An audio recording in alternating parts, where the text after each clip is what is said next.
자, 이제 미분의 제일 마지막 개념으로 변화율에 대해서 같이 공부를 해보도록 하겠습니다.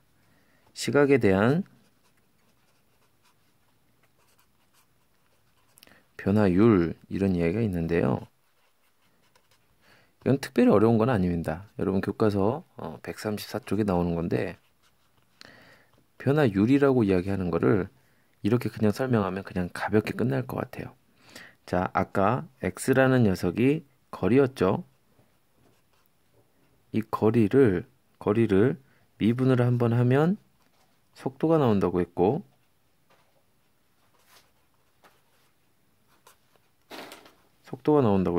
얘를 한 번 더 미분하면, 속도를 미분하면 가속도가 나온다고 했어요. 자, 이 속도라는 녀석을 순간속도라고도 부른다고 했었고, 이야기를 했었는데, 이제 변화율이라는 단어를 이용해서 써보자 라고 이야기하면, 이거를 뭐라고 이야기하면 되냐면, 거리의 변화율. 이렇게만 이름을 붙일 수 있어요. 변화율이라고 이야기하는 게 특별한 게 아니에요. 거리를 미분한 거를 변화율이구나 이렇게 생각하면 되는 거예요. 그러면 예를 들어서 어떻게 길이가 변해가고 있어요. 어떤 길이가 예를 들어서 어떤 기계에서 떡이 이렇게 시루떡이 이렇게 쭈르르 나올 수 있겠죠. 가래떡이구나. 가래떡이 쭉 나올 수 있는데 가래떡이 쭉 기계를 통해서 나오는데 시간에 따라서 길이가 점점 일정한 비율로 계속 길어져게 나올 수 있는 거죠. 그러면 그거에 대해서 야, 이 떡이 어떤 변화율을 가지고 나오니 1초에 몇 센티미터만큼 더 나오니 이런 것들을 물어볼 때 뭐라고 이야기하면 되냐면 길이가 나오는 식에다가 미분을 하면 이거를 우리가 길이의 변화율 이렇게 부를 거예요. 특별한 거 없죠. 자, 그래서 어떻게 표현하냐? 길이가 L이라고 이야기하면 이 L이라는 녀석을 뭐에 대해서 미분해요? 그렇죠. 시간에 대해서 미분하는 거예요. 자, 이거를 우리가 길이의 변화율 이렇게 부를 거예요. 길이의 변화율. 자, 마찬가지로 어떤 넓이가 어떤 호숫가에 돌멩이를 팍 던졌을 때 동심원이 이렇게 넓어질 수가 있겠죠. 이렇게 넓어질 때, 이게 넓어지는 이런 속도가 어떻게 커져가느냐, 변화율이 어떻게 되느냐라고 물어볼 때 얘를 미분하면 이걸 뭐라고 불러요? 넓이의 변화율 이렇게 부르는 거예요. 어렵지 않죠? 그럼 당연히 부피의 변화율은 부피에 관련된 식을 미분하면 부피의 변화율이겠구나 이렇게 이야기를 하는 겁니다. 그래서 아까 이야기했던 어떤 거? 속도를 뭐라고도 부를 수 있다? 거리의 변화율 이렇게 부를 수 있는 것처럼 그냥 미분하는 것들을 우리가 변화율이라고 부르는 거예요. 자, 그러면 우리가 문제를 한번 풀어보도록 합시다. 탐구 1번이에요.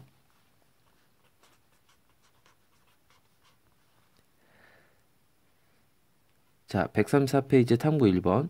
조용한 호수에 돌을 던지면 동심원의 파문이 점점 커지다가 사라지는 것을 확인할 수 있다.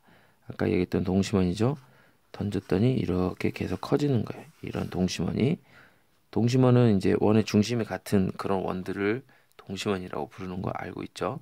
어떤 호수에서 돌을 던져서 파문을 만들었더니 가장 바깥쪽에 파문의 반지름의 길이가 몇 초 3cm의 비율로 커지다가 10초 후에 사라졌다. 이 말 무슨 말인지 이해되시나요? 얘가 바깥쪽에 있는 게 3초마다 이렇게 관찰할 수 있었다라는 이야기예요. 이런 식으로 동심원을 몇 초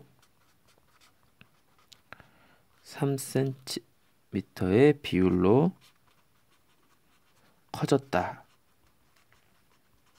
즉 뭘까요? 점점 이게 길이가 변화되고 있었다라는 이야기죠. 길이의 변화율을 나타내고 있는 거예요. 길이의 변화율. 그러면 1초에 3cm가 됐었을 거고 2초면 얼마? 6cm가 되었겠죠. 당연하죠. 그럼 t초라고 이야기하면 그렇죠. 3t cm만큼 커져 있었을 거라는 거죠. 이해되시나요? 그래서 이제 우리가 반지름이니까 r이라고 표현을 한번 해볼게요. r이라고 이야기하는데 t에 따라서 바뀌는 식이니까 rt라고 이렇게 표현을 하면 이 식을 3t 이렇게 식을 쓸 수가 있는 거예요. 자, 그러면 이게 반지름의 길이고 그 다음에 넓이를 st라고 나타내 보면 자, 어떻게 쓰면 되겠지? 그렇죠. 파이 r의 제곱이니까 파이 곱하기 3t의 제곱 이렇게 표현하시면 되겠습니다. 그래서 이때 동심원의 넓이는 어떻게 되느냐? 9t 제곱 파이 이렇게 쓸 수 있다라고 이야기를 하는 거죠. 별로 어려울 거 없죠? 자, 그러면 이게 1번 문제였고요. 2번 문제.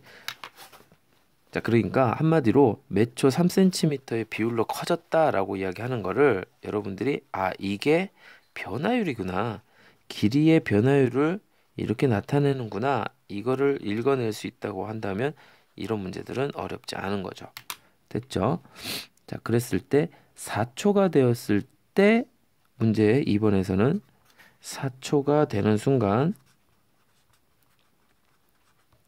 바깥쪽 파문의 반지름 길이의 변화율과 넓이의 변화율을 구해봐라 라고 나와 있었죠. 자, 그러면 뭐라고 이야기했어요?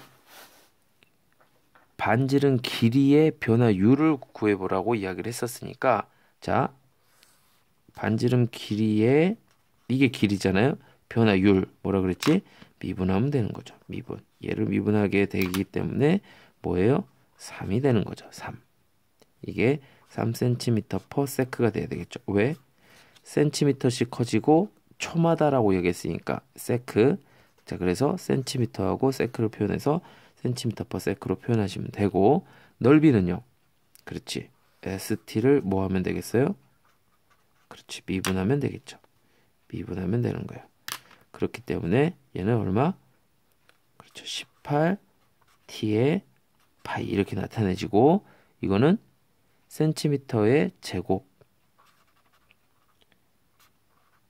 per s 이렇게 표현하시면 되겠죠. 넓이니까 센티미터가 2번 곱해졌으니까 단위는 당연히 여기에 포함되어 있는 거죠. 근데 문제에서 4초라고 이야기를 했었으니까 여기에 4를 여기에도 4를 그렇지만 이 값은 상수값이기 때문에 그냥 3일 것이고 여기는요 18 곱하기 4 파이가 돼서 정답 72파이 이렇게 나타내시면 되겠네요. 자, 할 수 있겠나? 그럼 탐구 2번은 여러분들이 한번 풀어보십시오.